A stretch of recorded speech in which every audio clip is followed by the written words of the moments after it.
அன்று இவ்வுலகம் அளந்தாய். அன்றைக்கு இவ்வுலகம், இந்த மட்டமான கரடுமுரடான இந்த உலகத்தை அந்த நாள் அந்த வசதியான மென்மையான திருவடியால் அளந்தாயே, அடி போற்றி.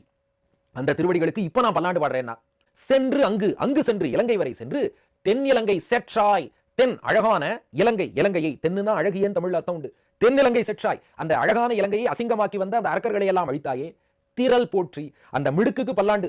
ஏன்னா ராமனுடைய அந்த வீரத்தை பார்த்து ராவணனே கொண்டாடிட்டானோ, ஆஹா இவன் ரொம்ப நாளா சண்டை போடுறான், தம்மன்யே ராகவம் வீரம்னு ராவணன் திருஷ்டி போட்டுட்டான், கௌசல்யா திருஷ்டி சுத்தி போட்டாலும் தெரியல, திரள் போற்றி. நான் ஒரு பல்லாண்டு பாடி வைக்கிறேன்னா, பொன்ற சகடம் உதைத்தாய். சகடம், அந்த சகடாசுரன், சக்கரத்தில் உள்ள அசுரன் பொன்ற அழியும்படியாக உதைத்தாய், திருவடிகளால் உதைத்து நல்ல வேளை அவனை முடித்தாயே, புகழ் போற்றி.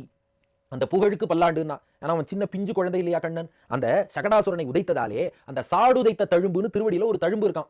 உலகியல் விஷயங்கள் பகவான் திருமேனியை பாதிக்காது, ஆனால் இது போல உங்களுக்கு ஆபத்து வந்தாலும் இந்த திருவடி காக்கும், எனக்கு ஆபத்து வந்தாலும் திருவடியே காக்கும்னு உணர்த்த அந்த ஒரு தழும்பை வச்சுட்டானோ. அப்ப ராமனுடைய தோள்களிலே வில் பிடித்த தழும்பு, கண்ணனுடைய தாள்களிலே சாடுதைத்த தழும்பு, அந்த புகழ், வீரக்கடலுக்கான அந்த புகழ், புகழ் போற்றின்னு அதுக்கு பல்லாண்டு பாடினா.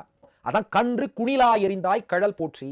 கன்று, அந்த கண்ணுக்குட்டி அசுரனையை பிடித்து குணில், குடில்னா எரியற கருவின்னு அர்த்தம், காட்டாப்பல்ட்டுன்னு சொல்றோம் இல்லையா, அந்த குணிலாக பயன்படுத்தி எரிந்தாய், விளாம்பரத்தின் மேலே எரிந்தாய், கழல் போற்றி. கழல்னா திருவடிகளின் அடிப்பகுதி, அந்த திருவடிக்கு பல்லாண்டு என்று சொன்னாள் ஆண்டாள்.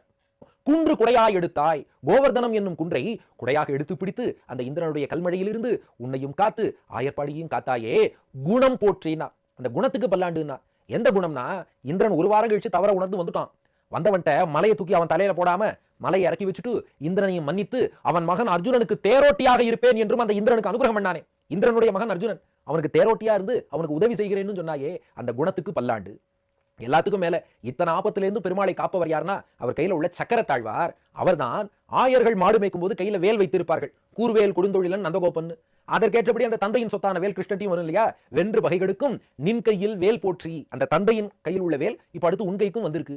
சக்கரத்தாழ்வார் தான் அந்த வடிவில் இருக்கார். ஏன்னா பெருமாள் கையில எந்த ஆயுதம் இருந்தாலும் சக்கரத்தாழ்வாருடைய அம்சம். அவர் தான் வேலாக உன் கையில இருந்து இந்த ஆபத்துல இருந்தெல்லாம் உன்னை காப்பாத்துறார். அவருக்கும் பல்லாண்டு மீண்டும் மீண்டும் சொல்லிக்கொண்டு, உன் சேவகமே உனது வீரதீர பராக்கிரம செயல்களை ஏத்தி நன்றாக வாயார பாடி பறை கொள்வான். உன்னிடம் இருந்து ஒரு பறைங்கிற முக்கியமான விஷயத்தை பெறுவதற்காக இன்று யாம் வந்தோம். நாங்க இன்னைக்கு வந்திருக்கோம், லேட்டா வந்து பல்லாண்டு பாடுறோங்கிற. நீ இதெல்லாம் அன்னைக்கே பண்ணிட்ட. இந்த கதே ஜலே சேத்து பந்தம்ங்கிற மாதிரி எல்லாம் வெள்ளமெல்லாம் வந்து அடிச்சுட்டு போனதுக்கு அப்புறம் ஆற்றுக்கு மண்ணை இட்டு நிரப்புவது போல நாங்க லேட்டா தான் பல்லாண்டு பாடுறோம்.